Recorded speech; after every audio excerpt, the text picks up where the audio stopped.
बंधु माने आजिर एही कार्यक्रम को आपण मानक स्वागत। आजिर एही कार्यक्रमटी मकर राशि व्यक्ति विशेष मानक पई बहुत गुरुत्वपूर्ण अटे। कारण आजिर एही वीडियो रे आमे माने जानिबा जे शनि जो राशि परिवर्तन करने को जाउछंती, कुंभ राशि मीन राशि को प्रवेश करने को जाउछंती। 29 मार्च 2025 को शनि जेतेबेले कुंभ राशि मीन राशि को प्रवेश करिवे तो एहार प्रभाव रे आपणक जीवन रे केउ सब परिवर्तन हेबो। आपणक जीवन रे केउ सब बड़ घटना गुड़िक घटिबो। एहा व्यतीत आपणक राशि रे जो शनि 7.5 चली तो शनिकर राशि परिवर्तन फल रे आपणक राशि रे शनि 7.5 मध्य समाप्त हेबाकु जाउछि।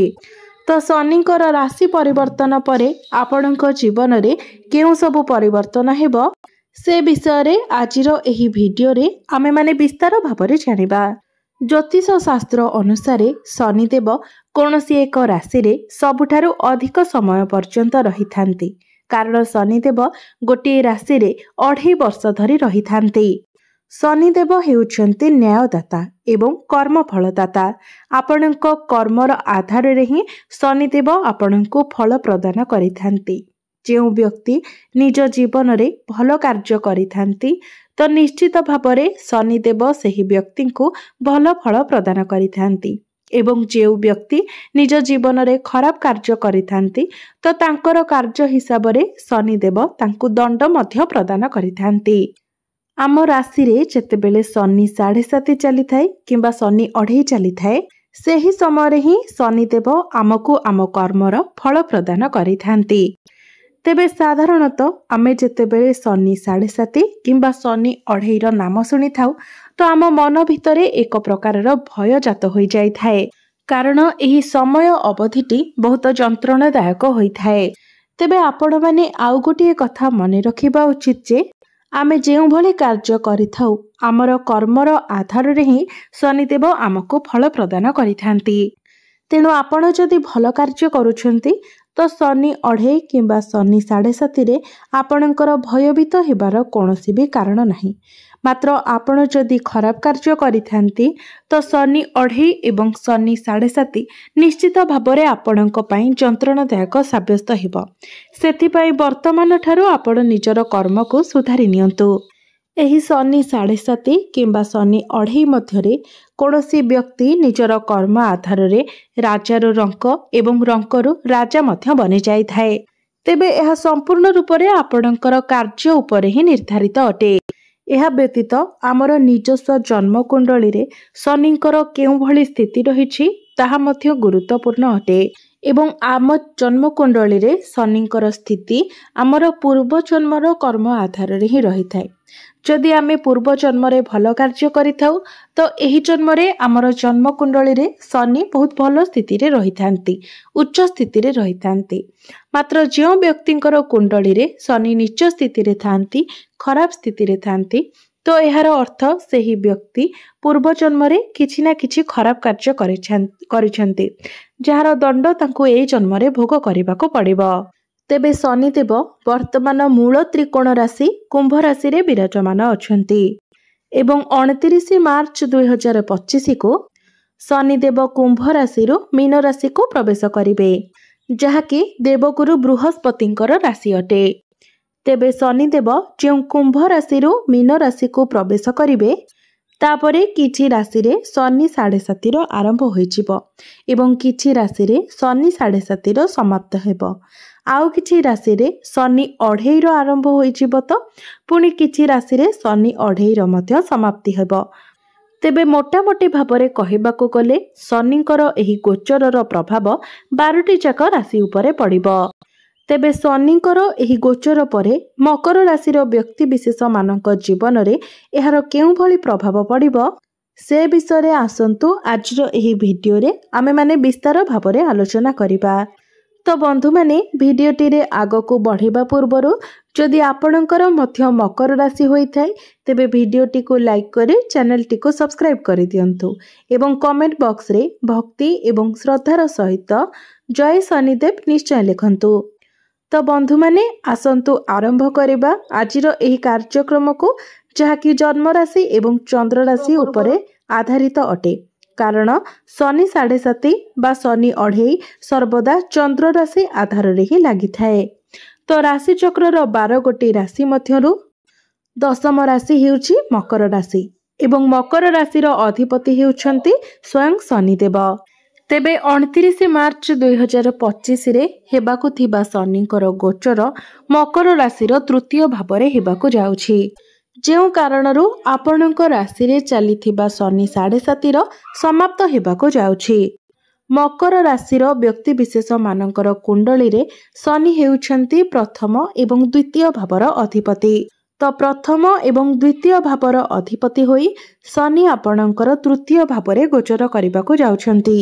ତୃତୀୟ ଭାବରେ ରହି ଶନିଙ୍କର ଦୃଷ୍ଟି ପଞ୍ଚମ, ନବମ ଏବଂ ଦ୍ୱାଦଶ ଭାବ ଉପରକୁ ପଡ଼ିବ, ଯାହାଫଳରେ 2025ରେ ଆପଣମାନଙ୍କୁ ଛୋଟ ଛୋଟ ଭ୍ରମଣର ସୁଖ ପ୍ରାପ୍ତି ହେବାକୁ ଯାଉଛି।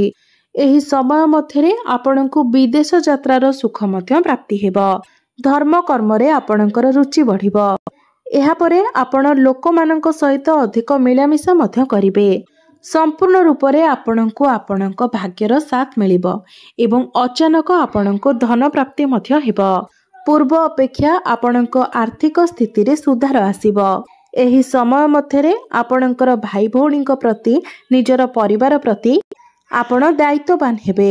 ଇଞ୍ଜିନିୟରିଂ, ଟେକ୍ନୋଲୋଜି ଇତ୍ୟାଦି କ୍ଷେତ୍ରରେ ଆପଣଙ୍କୁ ସଫଳତା ମିଳିବାକୁ ଯାଉଛି।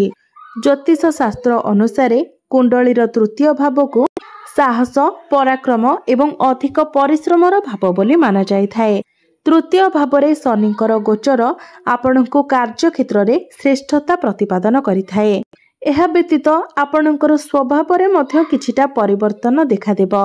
ଆପଣ ବୁଦ୍ଧିମାନ, ଚତୁର, ଉଦାର ସ୍ୱଭାବର ଦେଖା ଦେଇପାରନ୍ତି। ଏହି ସମୟ ମଧ୍ୟରେ ଆପଣଙ୍କର ସ୍ୱାସ୍ଥ୍ୟରେ ସୁଧାର ଆସିବ। ପୂର୍ବରୁ ଆପଣଙ୍କର ଯାହା ବି ସ୍ୱାସ୍ଥ୍ୟଜନିତ ସମସ୍ୟା ରହିଥିଲା ତାହା ଦୂର ହୋଇଯିବ। ଆପଣ ଟିକେ ଚଞ୍ଚଳ ସ୍ୱଭାବର ହୋଇପାରନ୍ତି। ଏହା ସହିତ ସମାଜରେ ଆପଣଙ୍କୁ ମାନ ସମ୍ମାନ ଏବଂ ପ୍ରସିଦ୍ଧି ମଧ୍ୟ ପ୍ରାପ୍ତି ହେବ। ଆପଣଙ୍କର ଧନଜନିତ ସମସ୍ୟା ଦୂର ହେବା ସହିତ ପ୍ରତ୍ୟେକ କ୍ଷେତ୍ରରୁ ଆପଣଙ୍କୁ ଧନ ପ୍ରାପ୍ତି ହେବ। ଆପଣଙ୍କର ଲୋକପ୍ରିୟତା ବଢ଼ିବ।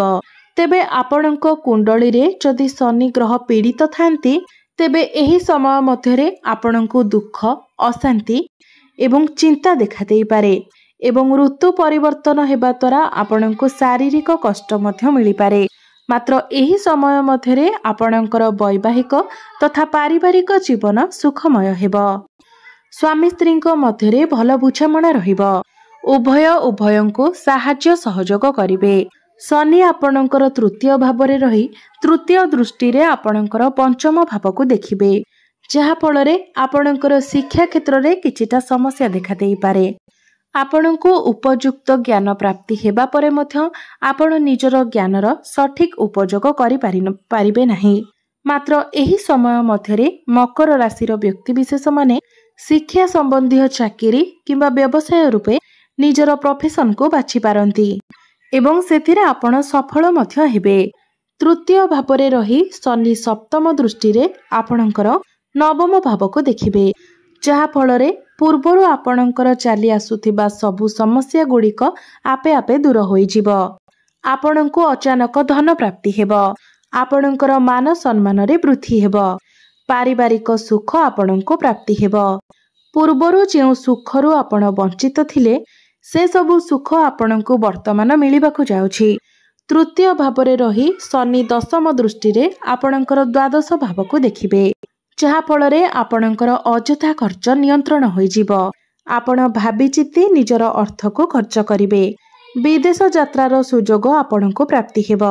ବିଦେଶ ଯାତ୍ରାର ଆନନ୍ଦ ଉଠାଇବେ। ଆପଣଙ୍କର ଆୟ ଅପେକ୍ଷା ବ୍ୟୟ ବହୁତ କମ୍ ହେବ। ଏହା ସହିତ ଆପଣଙ୍କୁ ଅର୍ଥ ଲାଭ ମଧ୍ୟ ହେବ। ଅର୍ଥଗତ ସମସ୍ତ ସମସ୍ୟା ଆପଣଙ୍କର ଦୂର ହୋଇଯିବ।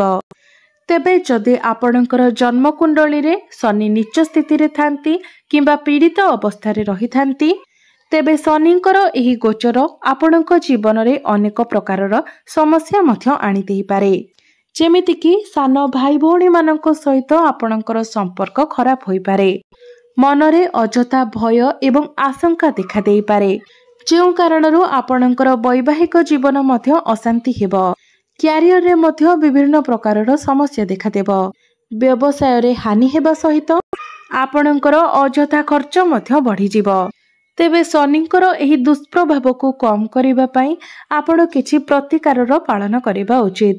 ସେଥିପାଇଁ ପ୍ରତ୍ୟେକ ଦିନ ଆପଣ ହନୁମାନ ଚାଳିଶାର ପାଠ କରନ୍ତୁ। ପ୍ରତ୍ୟେକ ଦିନ ସକାଳୁ ଆପଣ କଳା କୁକୁର ଏବଂ କଳା କାଉକୁ କିଛି ଖାଇବାକୁ ଦିଅନ୍ତୁ ଏବଂ ପ୍ରତ୍ୟେକ ଶନିବାର ଦିନ ଆପଣ ଶନି ମନ୍ଦିରରେ ଏକ ସୋରିଷ ତେଲର ଦୀପ ମଧ୍ୟ ଜଳାନ୍ତୁ। ନିଶ୍ଚିତ ଭାବରେ ଆପଣଙ୍କୁ ଶନି ଦେବଙ୍କର କୃପା ପ୍ରାପ୍ତି ହେବ ଏବଂ ଶନିଙ୍କର ଦୁଷ୍ପ୍ରଭାବ ମଧ୍ୟ ଆପଣଙ୍କ ଉପରୁ କମ୍ ହୋଇଯିବ। ତେବେ ବନ୍ଧୁମାନେ, ଆପଣଙ୍କର ଜୀବନ ମଙ୍ଗଳମୟ ହେଉ, ଏହା ହିଁ ଈଶ୍ୱରଙ୍କ ନିକଟରେ ମୋର ପ୍ରାର୍ଥନା। ଧନ୍ୟବାଦ।